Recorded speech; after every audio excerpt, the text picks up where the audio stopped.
Assalamualaikum warahmatullahi wabarakatuh. Baiklah, di sini saya akan menjelaskan makalah yang berjudul model referensi OSI dan TSP atau AP. Yang pertama yaitu latar belakang.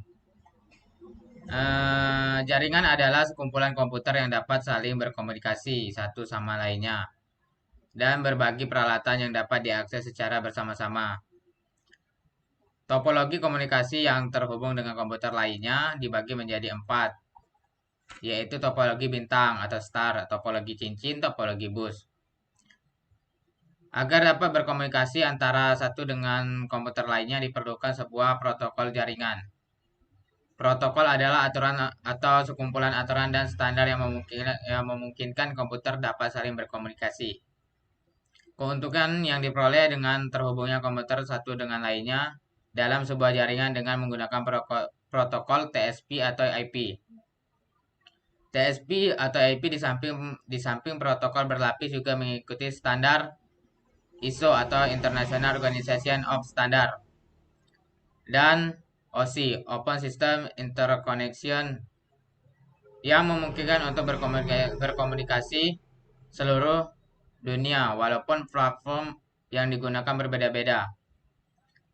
Model referensi jaringan terbuka OSI atau OSI referensi Model for Open Networking adalah sebuah model arsitektur jaringan yang dikembangkan oleh Badan International Organization for Standard atau ISO di Eropa pada tahun 1977. Model ini disebut juga dengan model 7 berlapis OSI. Pada makalah ini akan membahas tentang OSI layer dan TSP atau IP. Kemudian yaitu masuk ke pembahasan pengertian. Open System Interconnection atau OSI, model referensi OSI merupakan model kerangka kerja yang diterima secara global bagi pengembang standar yang lengkap dan terbuka. Model OSI membantu menciptakan standar terbuka antar sistem untuk saling berhubung dan saling berkomunikasi terutama dalam bidang teknologi informasi. Model referensi OSI secara konseptual terbagi menjadi 7 lapisan, di mana masing-masing lapisan memiliki fungsi jaringan yang spesifik. Model ini diciptakan berdasarkan sebuah proposal yang dibuat oleh The International Standard Organization atau ISO sebagai langkah awal menuju standarisasi protokol internasional yang digunakan pada berbagai layer. 7 layer OSI. 7 layer OSI model referensi OSI dibuat dengan tujuan agar komunikasi data dapat berjalan melalui langkah-langkah yang jelas. Langkah-langkah ini biasa disebut dengan layer. Model OSI memiliki 7 layer. Prinsip yang digunakan bagi ketujuh layer tersebut adalah: A. Sebuah layer harus dibuat bila diperlukan tingkat abstraksi yang berbeda. B. Setiap layer harus memiliki fungsi tertentu. C. Fungsi layer di bawah adalah sebagai pendukung fungsi layer yang berada di atas. D. Fungsi setiap layer harus dipilih dengan teliti sesuai dengan ketentuan standar protokol internasional. E. Batas-batas layer diusahakan agar meminimalkan aliran informasi yang melewati interface. F. Jumlah layer harus cukup banyak sehingga fungsi-fungsi yang berbeda tidak perlu disatukan dalam satu layer di luar keperluannya. Akan tetapi jumlah layer juga harus diusahakan sedikit mungkin sehingga arsitektur jaringan tidak menjadi sulit dipakai. 2. Physical layer. Physical layer berfungsi sebagai pengiriman raw bit ke channel komunikasi. Masalah desain yang harus diperhatikan di sini adalah memastikan bahwa bila satu sisi mengirim data 1 bit, data tersebut harus diterima oleh sisi lainnya sebagai 1 bit juga, dan bukan 0 bit. Secara umum, masalah-masalah desain yang ditemukan di sini berhubungan secara mekanik, elektrik, dan interface prosedural, dan media fisik yang berada di bawah lapisan fisik. 3. Data link layer. Tugas utama data link layer adalah sebagai fasilitas transmisi raw data dan mentransformasi data tersebut ke saluran yang bebas dari kesalahan transmisi sebelum diteruskan ke New York layer. Data link layer melaksanakan tugas ini dengan memungkinkan pengiriman mengelompokkan data input menjadi sejumlah data frame, biasanya berjumlah ratusan atau ribuan bit. Kemudian data link layer mentransmisikan frame tersebut secara berurutan dan memproses acknowledgement frame yang dikirim kembali oleh penerima. Secara umum, tugas utama dari data link dalam proses komunikasi data adalah framing, membagi bit stream yang diterima dari lapisan New York menjadi unit-unit data yang disebut frame.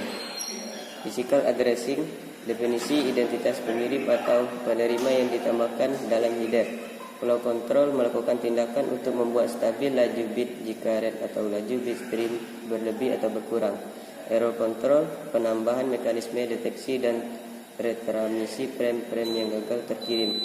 Communication control, menentukan device yang harus dikendalikan pada saat tertentu jika ada dua koneksi yang sama. 4. New York layer. New York layer berfungsi untuk mengendalikan operasi subnet. Masalah yang timbul pada New York layer adalah cara untuk menentukan rute pengiriman paket dari sumber ke tujuannya. 5. Transfer layer. Transfer layer berfungsi untuk memecah data ke dalam paket-paket data serta memberikan nomor urut ke paket-paket tersebut sehingga dapat disusun kembali pada sisi tujuan setelah diterima. 6. Session layer. Session layer berfungsi untuk mengontrol dialog selama komunikasi berlangsung. Layer ini bertanggung jawab dalam hal bagaimana membentuk sambungan, bagaimana menggunakan sambungan tersebut, dan bagaimana memutuskan sambungan terbentuk setelah sebuah sesi komunikasi selesai. Session layer juga menambahkan kontrol header pada paket data selama pertukaran data terjadi. 7. Presentation layer. Tujuan utama dari presentation layer adalah untuk meyakinkan bahwa data atau informasi terkirim dengan bahasa atau sintak yang dapat dipahami oleh host yang dituju. 8. Application layer. Application layer berfungsi sebagai mengatur komunikasi antar aplikasi dengan fungsionalitas jaringan, mengatur bagaimana aplikasi dapat mengakses jaringan, dan membuat pesan-pesan kesalahan. Application layer memiliki fungsi untuk menentukan terminal virtual jaringan abstrak, sehingga editor dan program-program lainnya dapat ditulis agar saling bersesuaian. C. Cara kerja mode referensi OSI. Pembentukan paket dimulai dari layer teratas mode referensi OSI. Application layer mengirimkan data ke presentation layer. Di presentation layer, data ditambahkan header atau tiler, kemudian dikirim ke layer di bawahnya. Pada layer di bawahnya pun demikian, data ditambahkan header atau tiler, kemudian dikirimkan ke layer di bawahnya lagi, sampai ke physical layer. Di physical layer, data dikirimkan melalui media transmisi ke host tujuan. Di host tujuan, paket data mengalir dengan arah sebaliknya, dari layer paling bawah ke layer paling atas. Protokol pada physical layer di host tujuan mengambil paket data dari media transmisi, kemudian mengirimkan ke data link layer. Data link layer memeriksa data link layer header yang ditambahkan host pengirim pada paket. Jika host bukan yang dituju oleh paket tersebut, maka paket itu akan dibuang. Akan tetapi, jika host adalah yang dituju oleh paket tersebut, maka paket akan dikirimkan ke network layer. Proses ini terus berlanjut sampai ke application layer. Tujuan proses pengiriman paket dari layer ke layer ini disebut dengan peer layer communication. D. Pengertian transmission. Kontrol protokol atau internet protokol atau Transmission Control Protocol atau Internet Protocol adalah sekelompok protokol yang memungkinkan terjadinya komunikasi antar komputer. Protokol Transmission Control Protocol atau Internet Protocol dapat memberikan suatu standar yang diakui secara internasional yang dapat digunakan sebagai acuan dalam pengembangan dunia komputer, khususnya pada jaringan komputer. di mana protokol ini dapat memberikan keleluasaan dalam berkomunikasi antara komputer satu dengan komputer lainnya dalam suatu jaringan, walaupun komputer tersebut menggunakan platform sistem operasi yang berbeda. Model Transmission Control Protocol atau Internet Protocol atau TCP/IP. Pada tahun 1974, Fincerf dan Bovkan adalah dua perintis internet mempublikasikan sebuah buku berjudul A Protocol for Packet Network Interconnection. Buku itu menggambarkan tentang Transmission Control Protocol atau TCP/IP dan menjelaskan dua buah host dapat saling berkomunikasi dan kedua host ini tetap terkoneksi satu sama lain. Ketika data dikirim, TCP bertanggung jawab untuk memastikan diterima di host tujuan. Pada tahun 1978, percobaan dan pengembangan lebih lanjut dari protokol ini mengalami banyak kemajuan yang menggiring para pengembangnya pada sebuah protokol baru yang disebut dengan Transmission Control Protocol atau Internet Protocol. Baiklah, di sini yang pertama ada arsitektur dan protokol jaringan TCP/IP. Dalam arsitektur jaringan komputer terdapat suatu lapisan yang disebut dengan layer yang memiliki tugas spesifik serta memiliki protokol tersendiri. ISO atau International Standard Organization telah mengeluarkan standar untuk arsitektur jaringan komputer yang dikenal dengan nama Open System Interconnection atau OSI. Standar ini terdiri dari 7 lapisan protokol yang menjalankan fungsi komunikasi antara dua komputer. Baiklah, yang kedua yaitu ada physical layer atau lapisan fisik. Physical layer merupakan lapisan terbawah yang mendefinisikan besaran fisik seperti media komunikasi, tegangan, arus, dan sebagainya. Lapisan ini bervariasi dan tergantung pada media komunikasi pada jaringan. TCP/IP bersifat fleksibel sehingga dapat berintegrasikan berbagai jaringan dengan media fisik yang berbeda-beda. Yang ketiga yaitu Network Access Layer. Network Access Layer mempunyai fungsi yang mirip dengan Data Link Layer pada OSI. Lapisan ini mengatur penyaluran data, frame-frame data, pada media fisik yang digunakan secara handal. Lapisan ini biasanya memberikan servis untuk deteksi dan koreksi kesalahan dari data yang ditransmisikan. Contoh, protokol yang digunakan pada lapisan ini adalah 25 kali jaringan publik, Ethernet untuk jaringan Ethernet, AX25 untuk jaringan paket radio. F. Perbandingan antara model OSI dengan TCP atau IP. Adapun perbedaan antara model OSI dengan model TCP atau IP adalah sebagai berikut. A. Implementasi model OSI menekankan pada penyediaan layanan transfer data yang reliable, sementara TCP atau IP memperlakukan reliability sebagai masalah end-to-end. B. Setiap layer pada OSI mendeteksi dan menangani kesalahan pada semua data yang dikirim. C. Pada TCP atau IP, kontrol reliability dikonsentrasikan pada transport layer. D. Pada model OSI, terdapat 3 layer yang berkaitan dengan aplikasi, yaitu Application, Presentation, dan Session layer. Sedangkan pada TCP atau IP, menggabungkan Application, Presentation, dan Session layer ke dalam satu layer. Application layer. E. Proses komunikasi di model OSI menekankan proses komunikasi data di dalam jaringan secara fisikal dan dimodelkan dalam 2 layer, yaitu data link dan physical layer. F.